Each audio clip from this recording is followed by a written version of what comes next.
तो कल हमारा चैप्टर नंबर 3 तक के डाउट्स कवर अप हो गए थे। नाउ चैप्टर नंबर 4 के अंदर हम स्टार्ट करें। चैप्टर नंबर 4 के अंदर मुझे बताइए, फर्स्ट ऑफ ऑल इसमें कौन कौन से क्वेश्चंस में डाउट है। 4.1 4.2 इसमें डाउट है क्या?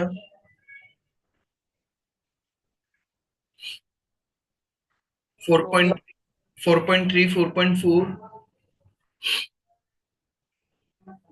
No sir. नहीं है। 4.5 से लेकर 4.7 तक के क्वेश्चंस में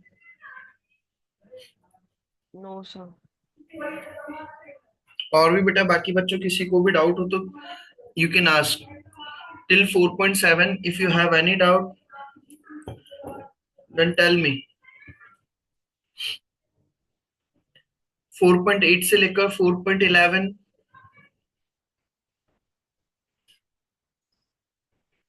नो सर। नहीं है। 4.12 से लेकर 4.14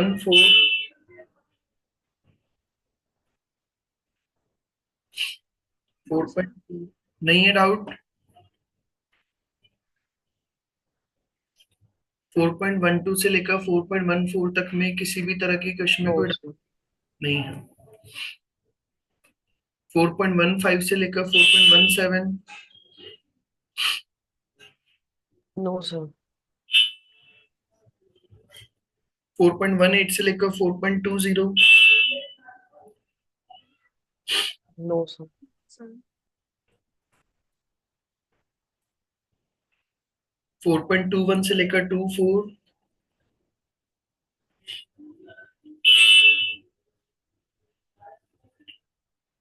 4.21 से लेकर 4.24 तक में कोई डाउट है? No sir. 4.25 से 29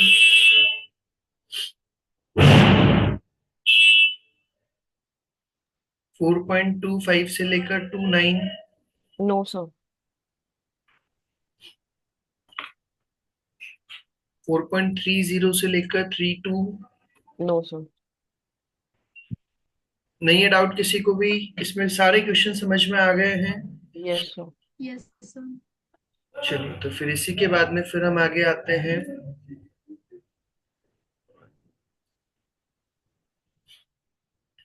फिर इसी के बाद में मैंने इन्वेंट्री से रिलेटेड दिया था आपको कवर अप करने के लिए। तो इन्वेंट्री से रिलेटेड बताइए। Sir first and third. First and sir third. Third.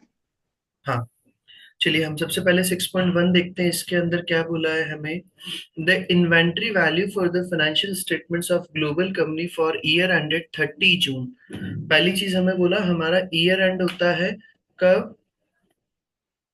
And 30 June 2013 को। Was based on inventory count on 7th July 2013।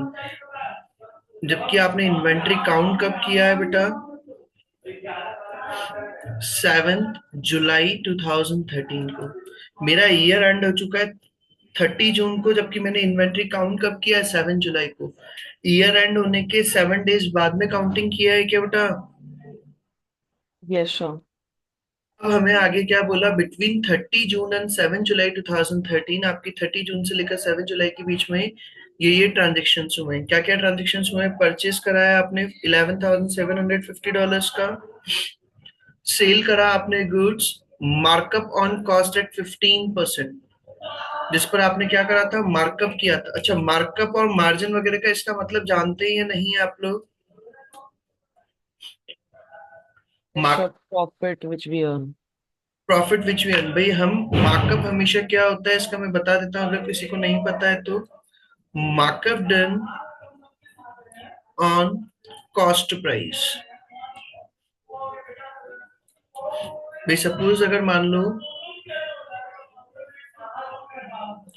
Cost price है अगर 100 रुपीज, और आप अगर मार्कअप करते हैं मतलब कि आप उसमें प्रॉफिट अपना ऐड करते हैं 20%, तो वो कितना हो जाएगा? 100 रुपीज का 20%, 20 रुपीज। तो आपका सेल प्राइस आ जाएगा कितना? 120 रुपीज। ये हमारा क्या आ जाएगा? Sale price. और मार्कअप हमेशा किस पर होता है? कॉस्ट प्राइस पर। और एक होता है मार्जिन। मार्जिन होता है सेल प्राइस पर। फॉर एग्जाम्पल अगर सपोज मान लो आपको प्रोडक्ट की सेल प्राइस दे रखी है 125 रुपीज, और आपको मार्जिन बता रखा है 20%, मतलब कि 20% किसका रहेगा, 125 का। तो 125 का 20%, तो वो कितना हो जाएगा 25, आप माइनस कर देंगे तो आपका कॉस्ट प्राइस हो जाएगा कितना, 100 rupees. Is it clear? Yes sir. तो यहाँ पर हमें पहली चीज तो बेटा सेल्स दे रखी है और मार्कअप बता रखा है कॉस्ट पे कितना, 15%। तो मतलब कि जो 14,950 है वो कॉस्ट प्राइस प्लस 15% के बराबर है क्या? कॉस्ट प्राइस प्लस 15% के बराबर है, मतलब कि 14,950 115% के इक्वल हो गया क्या बेटा? अगर हम अज्यूम करें कॉस्ट प्राइस है अगर 100, तो ये कितने परसेंट के बराबर होगा, 115% के बराबर होगा क्या? Is it clear? फिर आगे बोला हमें goods return by the global company to supplier, और गुड्स रिटर्न कर दिया ग्लोबल कंपनी ने सप्लायर को 1500 का। आगे बोला हमें what figure should be included in the financial statements for inventory at 30 June 2013। तो यहां पर हमें क्या करना है, इन्वेंट्री की जो वैल्यू दे रखी है गिवन है ऑफ 7 जुलाई 2013 की, but we required inventory value of 30 June 2013, so we have to reverse। हमें क्या करना पड़ेगा, रिवर्स करना होगा, सब चीजों को स्टेप बैक लेना पड़ेगा। मतलब कि जो चीज हम ओपनिंग स्टॉक के अंदर हम नॉर्मली क्या करते हैं, आपका ओपनिंग इन्वेंट्री दे रखा है, उसमें अगर आपने परचेज करा, परचेज यूनिट्स वो ऐड कर देंगे आप, और जो यूनिट्स आपने सेल करी हैं सेल्स यूनिट्स, कौन सी वैल्यू पर, कॉस्ट प्राइस पर, वो क्या कर देंगे, माइनस कर देंगे, तो आपका क्या आ जाएगा, क्लोजिंग इन्वेंट्री आ जाता है क्या बेटा? हमें यहां से नीचे से ऊपर जाना है। Getting my point? कंसेप्ट समझ में आ रहा है इस क्वेश्चन के अंदर क्या बोल रहे हैं? इसके अंदर उन्होंने नीचे से ऊपर जाना है, आपसे 30 जून का इन्वेंट्री पूछा है, जबकि आपको क्वेश्चन के अंदर फिगर जो गिवन है वो कब का दे रखा है, 7 जुलाई का। तो हमें यहाँ पर सबसे पहले हम स्टार्टिंग करें, हमारा यहाँ पर परचेज दे रखा था 11,750 का, और उसके अंदर हमने परचेज रिटर्न कर दिया था कितने का, 1,500 का। तो 11,750 में से 1,500 लेस किया तो नेट परचेज हमारा कितना हो जाएगा? First of all net purchase की अगर मैं बात करूं, 11,750 माइनस 1,500,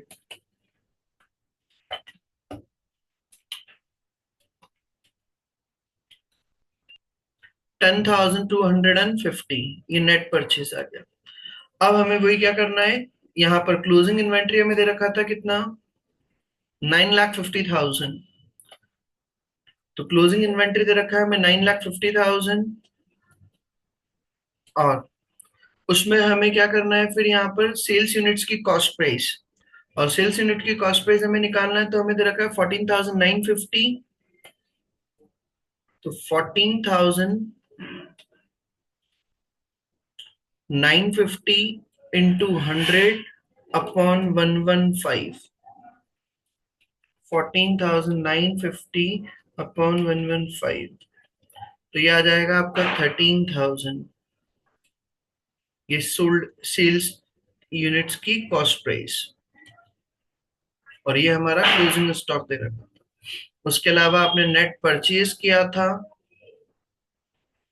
और नेट परचेज आपका आ रहा था कितना, 10,250।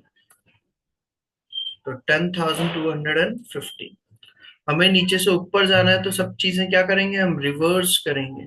मतलब कि क्लोजिंग स्टॉक के अंदर सेल्स को माइनस कर दो, परचेज को प्लस कर दो। यही करेंगे क्या बेटा, ये उल्टा करेंगे? ओपनिंग स्टॉक के अंदर हम परचेज को प्लस करते हैं तो यहाँ पर क्या करेंगे, माइनस करेंगे क्या? Yes sir. और सेल्स यूनिट को हम नॉर्मली क्या करते हैं, माइनस माइनस करते हैं, प्लस करेंगे। करेंगे। तो करो देखिए, 9,50,000 प्लस 13,000 माइनस 10,250, 9,52,750। ये आपकी इन्वेंट्री की वैल्यू थी कब, ऑन 30 जून 2013। तो इज इट? सर सेल्स वाला पार्ट थोड़ा क्लियर नहीं हो पाया, वो जो 50% मार्कअप वाला था ना। हाँ, मैं वापस से बता देता हूँ। भाई हमारा, मैंने आपको कंसेप्ट बताया, मार्कअप हमेशा किस पर होता है, कॉस्ट प्राइस पर, और मार्जिन हमेशा किस पर निकलता है, सेल प्राइस पर। यहाँ पर उन्होंने बता रखा है, सेल प्राइस दे रखा है कितना, $14,950, और मार्कअप करा था आपने कॉस्ट पर कितना, 15%। तो कॉस्ट पर 15% मार्कअप करा, तो मतलब कि बेटा अगर हम अज्यूम करें, लेट अज्यूम अगर कॉस्ट प्राइस है मेरी 100, तो मार्कअप करूंगा मैं 15%, तो मेरा सेल प्राइस कितना बैठेगा, 115% बैठेगा क्या बेटा? तो ये जो सेल प्राइस है 115 के इक्वल हो गया क्या? हमें क्या चाहिए क्वेश्चन के अंदर, कॉस्ट प्राइस रिक्वायर्ड है, यस क्योंकि सर। आप स्टॉक के में से क्या करोगे, कॉस्ट प्राइस ले रहे हो तो कॉस्ट प्राइस ही तो माइनस करते हैं हम हमेशा। तो यहाँ पर हमने, यहाँ पर इसका सेल प्राइस को क्या किया, कॉस्ट प्राइस में कन्वर्ट करा, तो कॉस्ट प्राइस में बैठ रहा है 14,950 into 100/115, that will be 13,000। Okay sir.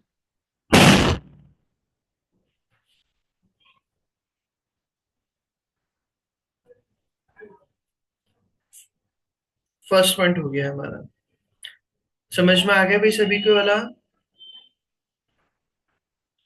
First question में किसी को डाउट है? इसी के बाद में आगे बोले, इसके बाद में फर्स्ट के बाद में थर्ड में डाउट है? Yes sir. थर्ड देखिए भाई, इसमें क्या बोला है हमें, the closing inventory at a cost of Darcy Company at 31st January 2013 amounted to 2,84,700। आपका इन्वेंट्री का, क्लोजिंग इन्वेंट्री का वैल्यू दे रखा है $2,84,700। आगे क्या बोला हमें, the following items were included, ये आइटम्स इंक्लूडेड है at cost in the total, किस वैल्यू पर इंक्लूडेड है, कॉस्ट पर। क्या क्या दे रखा है, सबसे पहला फर्स्ट पॉइंट दे रखा है हमें 400 कोट। आपके क्या थे बेटा फर्स्ट पॉइंट के अंदर, 400 कोट थे, विच हैड कॉस्ट $80 ईच, और उसकी कॉस्ट प्राइस थी कितनी, $80, एंड नॉर्मली सोल्ड फॉर $150, और उसको नॉर्मली हम सेल करते हैं कितने पर, $150 ईच पर। Owing to a defect in the manufacture, लेकिन मैन्युफैक्चरिंग में डिफेक्ट आने के कारण they were all sold after the reporting date at 50% of their normal selling price. तब उसका जो एनआरवी वैल्यू रहेगा नॉर्मल सेलिंग प्राइस का कितना रहेगा, 50%। तो 150 का 50% अगर मैं निकालूं तो कितना होगा, 75। फिर आगे बोला हमें, selling expenses amounted to 5% of the proceeds, proceed मतलब अमाउंट आना, जितना अमाउंट आएगा उसका 5% मेरा क्या हो जाएगा, सेलिंग एक्सपेंसेस। तो 75 में 5% और माइनस कर दो, 75 में 5% और माइनस कर दो, 71.25, यही आ रहा है क्या बेटा, यस सर। 71.25 पर यूनिट मेरा क्या आ रहा है, एनआरवी। जबकि मैंने उस स्टॉक को किस पर इंक्लूड कर रखा है, कॉस्ट प्राइस पर इंक्लूड कर रखा है क्या? Yes sir. तो हमें क्या करना होगा, कॉस्ट प्राइस को हटा करके एनआरवी वैल्यू पर इंक्लूड करना होगा। Inventory included at cost price, but we have to include at NRV, so we deduct cost price and add NRV value। समझ में आ गई बात? यहां तक का पॉइंट क्लियर? तो मेरा यहाँ पर क्लोजिंग इन्वेंट्री दे रखा है 2,84,700, उसमें से हम कॉस्ट प्राइस जो है वो हटा देंगे, और कॉस्ट प्राइस कितनी, 400 यूनिट्स हैं, और एक यूनिट कितने की है बेटा? कॉस्ट प्राइस कितना था? $80, तो 400 × 80,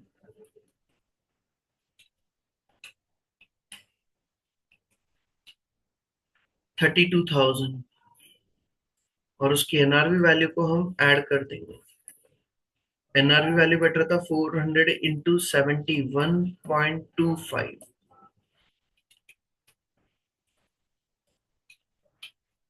28,500। ये मेरा फर्स्ट पॉइंट हो गया। Now come to the second point. अब सेकंड पॉइंट के अंदर क्या बोला है हमें? 800 skirts which had cost $20 each। और फिर हम सेकंड पॉइंट पर आते हैं। स्कर्ट्स थी कितनी? 800 स्कर्ट्स, जिसकी कॉस्ट थी कितनी? $20 each. These two were found to be defective, वो भी defective थी, and remedial work in the factory 2013 cost $5 per skirt, और remedial work करवाया आपने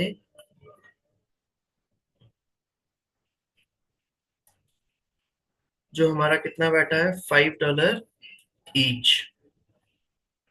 आगे कहा हमें, and the selling expenses for the batch totaled $800, और आपका सेलिंग एक्सपेंसेस बेटा है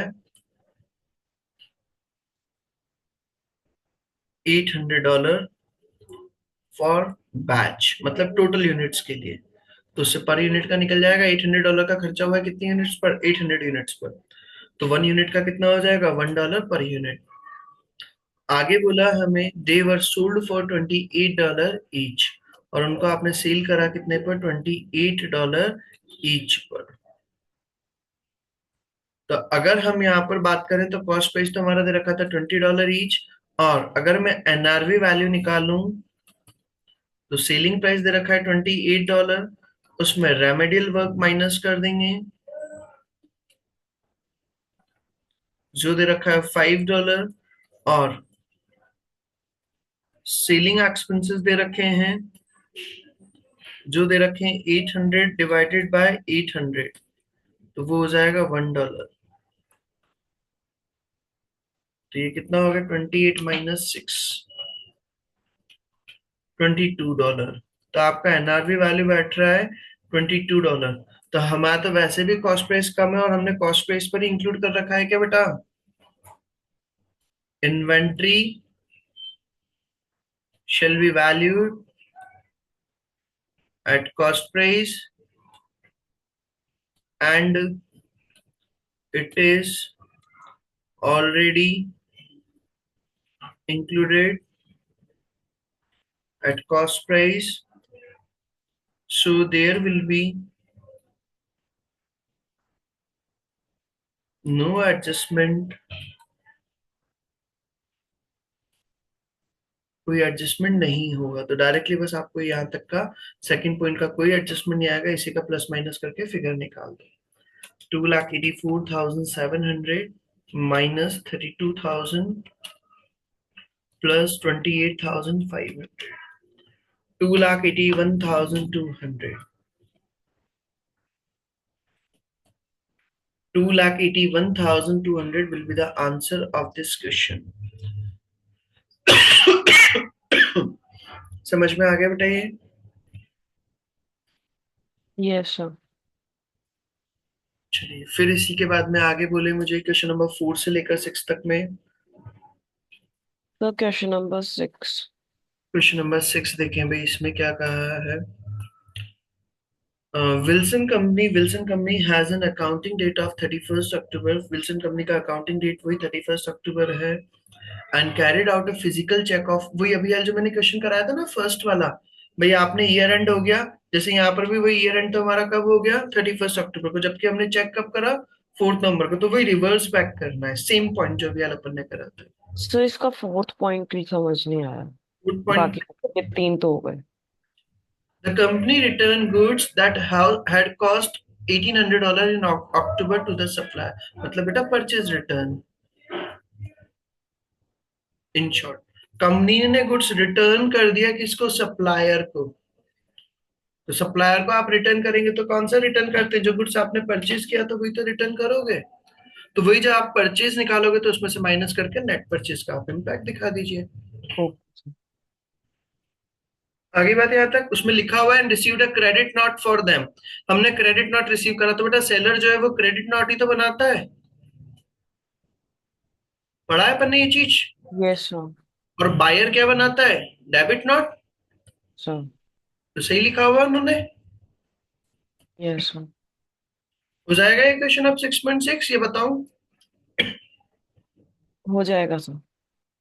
चलिए फिर आगे बोले मुझे क्वेश्चन नंबर 7 से लेकर 9 तक में।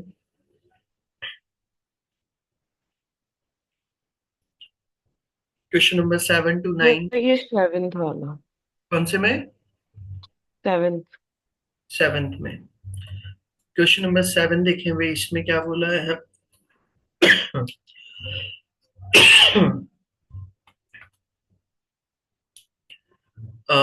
क्या बोला? In preparing it's financial statement for the current year, Jackson company closing inventory was $3 lakh, under stated by $3 lakh.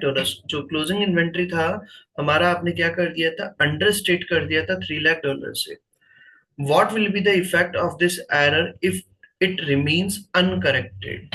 अगर हम क्लोजिंग स्टॉक को, अगर हम कमी लिखा हुआ रखते हैं और इसको अभी हमने अभी तक सही नहीं किया है, तो इसका इम्पैक्ट क्या है? तो फर्स्ट पॉइंट बोला हमारा, करंट ईयर का जो प्रॉफिट है विल बी ओवर स्टेट। अच्छा मेरी बात सुनो, हम क्लोजिंग स्टॉक का कैसे ट्रीटमेंट करते हैं? कॉस्ट ऑफ गुड्स सोल्ड निकालते हैं, तो कॉस्ट ऑफ गुड्स सोल्ड में निकालने में हम क्या करते हैं? Opening inventory plus purchase minus closing inventory. Yes sir. तो अगर आप क्लोजिंग स्टॉक को अंडर स्टेट करोगे, मतलब कम दिखाओगे, तो फिर आपका कॉस्ट ऑफ गुड्स सोल्ड कम होगा या ज्यादा होगा? ज्यादा होगा। ज्यादा होगा। Cost of goods sold will increase. ये समझ में आ गया है? इसको भी पूरा एक्सप्लेन करूं सर ज्यादा कैसे होता है, इसका रीजन बताऊं? ये आ गया समझ में? हाँ कैसे। आ गया। फिर क्लोजिंग स्टॉक अगर हमारा कम होता है तो हमारा कॉस्ट ऑफ गुड्स सोल्ड बढ़ेगा, और कॉस्ट ऑफ गुड्स सोल्ड बढ़ेगा तो आपका प्रॉफिट क्या होगा? इंक्रीज या डिक्रीज? डिक्रीज। प्रॉफिट डिक्रीज होगा। और प्रॉफिट अगर आपका डिक्रीज होगा, तो प्रॉफिट अगर डिक्रीज होता है तो रिटेन अर्निंग्स, जो हम बुक्स के अंदर प्रॉफिट्स वगैरह शो करते हैं, रिजर्व्स वगैरह, वो भी क्या हो जाएंगे? डिक्रीज हो जाएंगे। क्या बेटा? Yes sir. यहाँ तक की बात समझ में? तो फर्स्ट पॉइंट के अंदर हमें बोला अगर क्लोजिंग स्टॉक अगर रिड्यूस हो रहा है, तो फर्स्ट पॉइंट के अंदर the current year profit will B over stated. Current year का प्रॉफिट जो है वो ओवर स्टेट हो जाएगा, नेक्स्ट ईयर का profit will be under state. तो करंट ईयर का प्रॉफिट ओवर स्टेट तो ना होगा, करंट ईयर का प्रॉफिट तो और कम हो जाएगा, नहीं हो जाएगा? क्लियर? तो फर्स्ट पॉइंट तो क्या है बेटा? रॉन्ग है। सेकंड पॉइंट दिया, the current year profit will be understated. Current year का प्रॉफिट क्या हो जाएगा? अंडरस्टेट हो जाएगा। And there will be no effect on the next year profit. गलत है, क्योंकि उसका इम्पैक्ट नेक्स्ट ईयर पे भी तो आएगा। इस ईयर का क्लोजिंग स्टॉक है तो नेक्स्ट ईयर का ओपनिंग स्टॉक बनेगा, नहीं बनेगा बेटा वो? Yes sir. और नेक्स्ट ईयर का ओपनिंग स्टॉक बनेगा तो उसका इम्पैक्ट भी रिवर्सल हो जाएगा। एंड थर्ड पॉइंट दिया, the current year profit will be understated and the next year profit will B overstated. बिल्कुल सही बोला है क्या? करंट ईयर का प्रॉफिट कम हो जाएगा और नेक्स्ट ईयर वो ओपनिंग स्टॉक बनेगा, तो ओपनिंग स्टॉक को अगर आपने कम दिखा रखा है तो प्रॉफिट क्या हो जाएगा? ज्यादा दिखाने में आएगा बेटा। Is it clear? सर ये नेक्स्ट ईयर के प्रॉफिट का ओवरस्टेटेड वाला पॉइंट क्लियर नहीं हुआ। ये अपना इस ईयर का, करंट ईयर का जो क्लोजिंग स्टॉक है, next year becomes opening stock. Yes sir. अब आप, ओपनिंग स्टॉक अगर बनेगा बेटा, अपन लोगों ने क्लास 11 के अंदर ट्रेडिंग अकाउंट बनाना सीखा था। यहाँ पर हम लिखते हैं ओपनिंग स्टॉक, यहाँ पर लिखते हैं परचेज, जीपी, इधर सेल्स और क्लोजिंग स्टॉक। मान लो ओपनिंग स्टॉक दे रखा था 2 लाख, परचेज दे रखा था 5 लाख, सेल दे रखी थी 10 लाख, और ये दे रखा था 1 लाख। तो 10 और 1 11, 11 में से 7 गए तो कितने बचे? 4 लाख। Yes sir.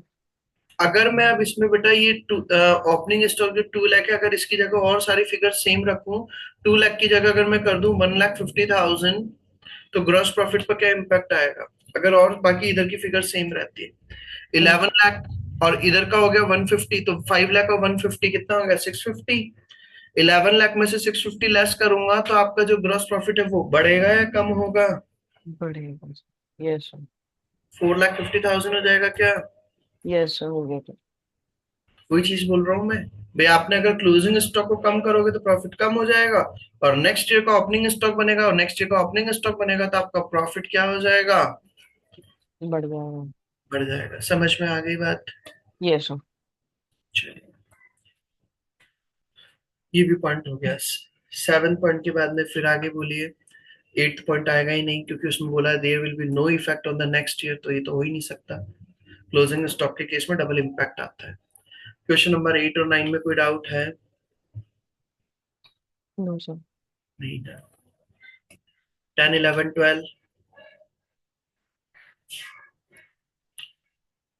10, 11, 12 में डाउट है बेटा?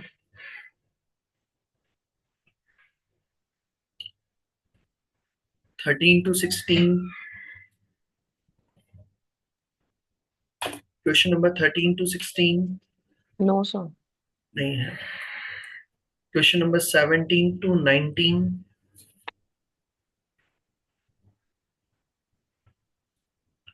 Question number 17 to 19। No sir. नहीं है। Question number 20 to 22।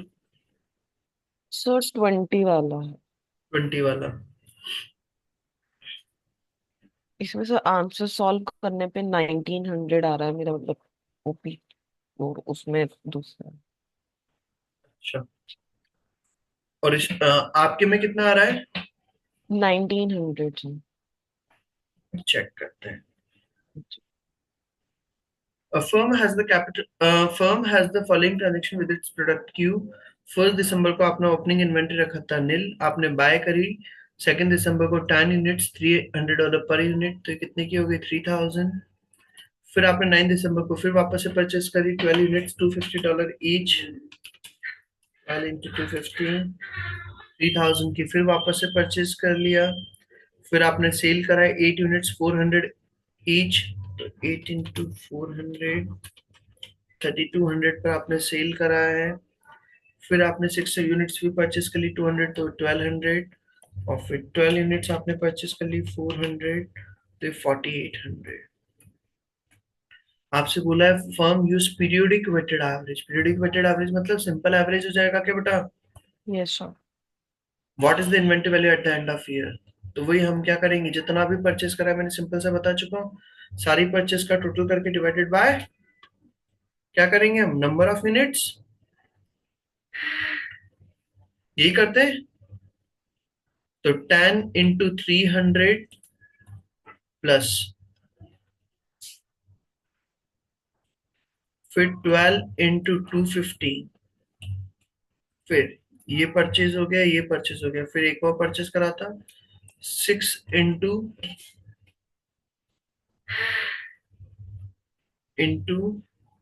200। Number of units 10 plus 12 plus 6, 10 into 300, 3,000 plus 3,000 plus 1,200 divided by 10 और 12, 22 और 6, 28। 3,000 plus 3,000 plus 1,200 divided by 28, 257.14 per unit. यहाँ तक का पॉइंट क्लियर? Yes sir. अब हमारे पास क्लोजिंग स्टॉक की यूनिट्स हमें निकालनी है। तो मेरे पास ओपनिंग स्टॉक रखा था 0, परचेस करी 10 यूनिट्स, फिर 12 यूनिट्स परचेस करी, फिर आपने 8 यूनिट सेल कर दी, फिर 6 यूनिट परचेस करी, फिर 12 यूनिट सेल कर दी। यही बोला है क्या बेटा? तो नो 10 सर। 12 -8 +6 -12, तो 8 यूनिट्स आ रहा है बेटा। तो हमारी वैल्यू निकल जाएगी 257.14 × 8 यूनिट्स।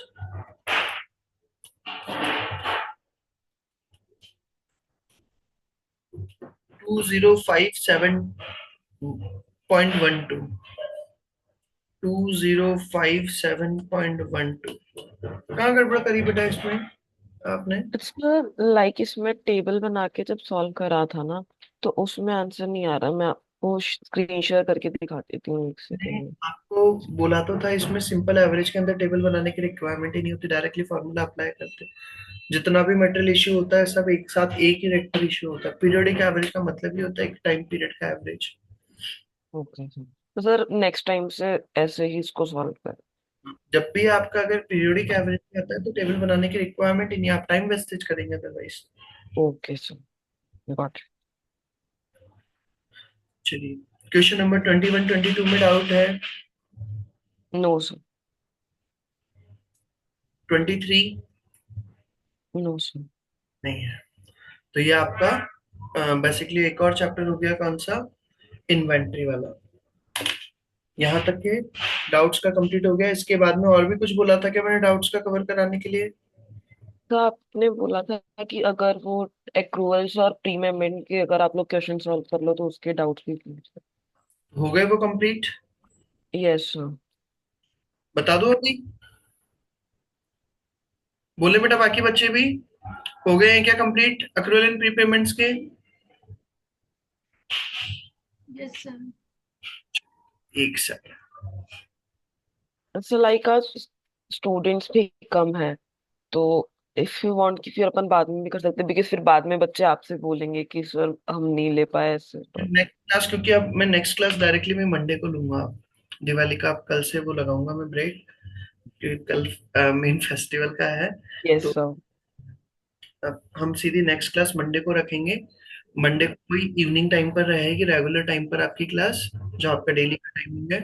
तो फिर या तो हम अक्रूवल प्रीपेमेंट्स के डाउट्स का मंडे को कवर कर लेते हैं फिर। Okay sir. है ना, आज यस सर। का topic आपका कंप्लीट हो। यस।